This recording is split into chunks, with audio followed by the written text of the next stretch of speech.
There's this guy, Richard. He comes from a suburban neighborhood in the Midwest, and since he was a kid, he was always fascinated with the life of an actor. He wanted to be in the movies and TV shows, but never had the courage to tell his family. He grows up and graduates school, and to his family's surprise, he moved to a city known for being a hotspot for starting actors. He told his family, "I'm moving for a new job I just got." But little did they know, he had other motives. He packs up all his stuff and leaves home. He finds a house that offered cheap rent with 4 roommates he didn't know, since it was all he could afford. Richard then gets a job waiting tables at a local diner. And without wasting any time, he begins to research where he can find auditions in his area. For the next year and a half, he tries his absolute hardest to land an audition, showing up to studio after studio with lines of up to hundreds of people, all of whom were stuck up, pretentious, and cocky. He simply regarded them as mean and dismissed them. Richard still maintained his humble, Midwestern demeanor. Most of these auditions, however, were a bust, and the ones he does land are just jobs as extras in meaningless commercials, shows, and movies. He stays on this path, working his side job, waiting tables, putting up with his roommates' antics, and just dealing with the slow, desolate grind of trying to make it big on the big screen. Over time, he realizes that his chances of making it are so egregiously small because thousands, if not hundreds of thousands of people share his exact dream, his exact struggle, and his exact motive. And he's starting to realize he doesn't quite stand out. He knows if he fails, he will face being branded an outcast back home. If he doesn't make it, he will have to resort to either staying at this diner forever or settling for some soul-sucking job that he knows will drive him into a depression. If he fails, he lives a life of shame and becomes the laughingstock of his family. Yet he knows if he doesn't try, he will feel shame nonetheless. Over the coming months, he sees himself becoming less patient with these auditions, because they're all the same.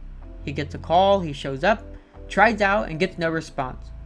As he grows impatient, he grows indifferent towards people. And as he grows indifferent, he gets less friendly, more bitter, and more resentful. And before he realizes it, he becomes like the mean, stuck-up, and pretentious people he once dismissed. Over time, he realizes this, and hates who he has become. He hates that this is how he has to be. After all, this is what it takes to be in show business. As a result, he becomes more and more like everyone else, and less he stands out. And now he is here, the place where he hates his dream, having become the person he once dismissed. Then one day, he lands an audition at the studio for a minor part in a semi-decently popular show. He was the last one of the day to try out, and he had to wait hours through the late afternoon to get his chance. By this point, he is so tired from the waiting that he bombs it and fails completely. He walks out of the audition room and just breaks down, crying. After a couple of minutes, a janitor walks up to him as he's curled in a ball on the floor and asks Richard, "Hey, sir, are you okay?" Richard snaps back, "I'm fine. Go away." The janitor says, "That's no way to greet a stranger. My name is Matthew, by the way. I've worked here for 27 years. Richard replies, "So? Why should I care?" Matthew says, "You know, I've seen your kind come and go, walking in all arrogant, like you own the world, yet the people in that room can see right through that. Then, all you people come out with your broken spirits, wondering why you can never catch a break." Richard goes, "What's your point? What are you trying to say?" Matthew responds, "The ones that have stood out through the years, the ones that have gone on to make it big, are the ones that were kind, helpful, and in a way, useful." Richard's response, "Useful? What? Are you saying I need to be some kind of a pushover?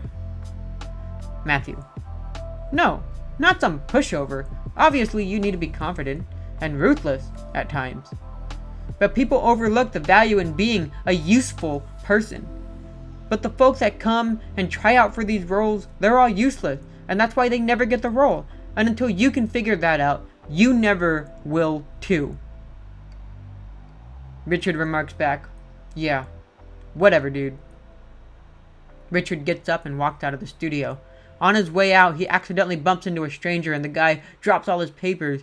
Richard, in all his frustration, just goes, Hey, watch it. And the guy apologizes and says, I'm so sorry, I totally didn't see you.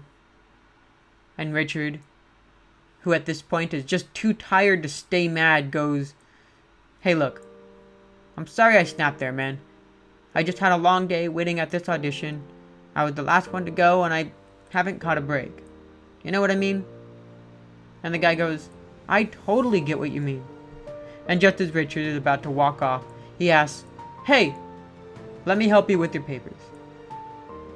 And together the two pick up the man's papers and Richard heads home.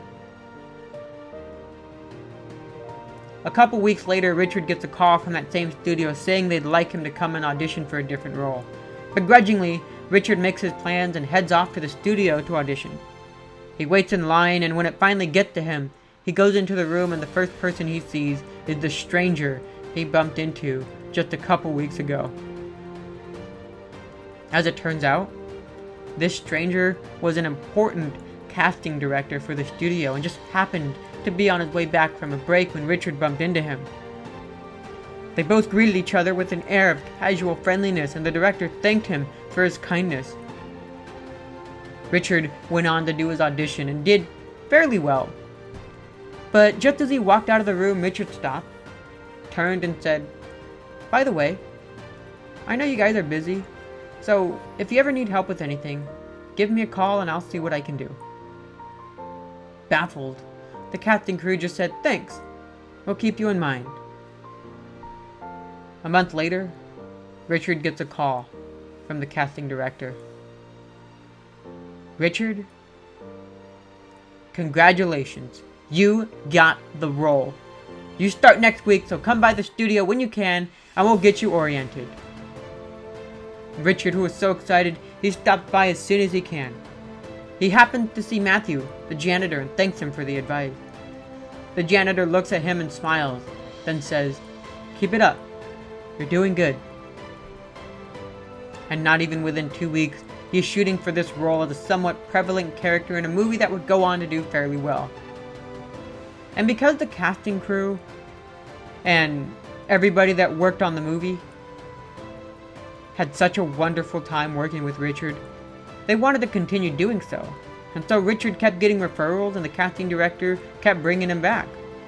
And within a couple years, he ended up landing key roles that would make him go big on the big screen.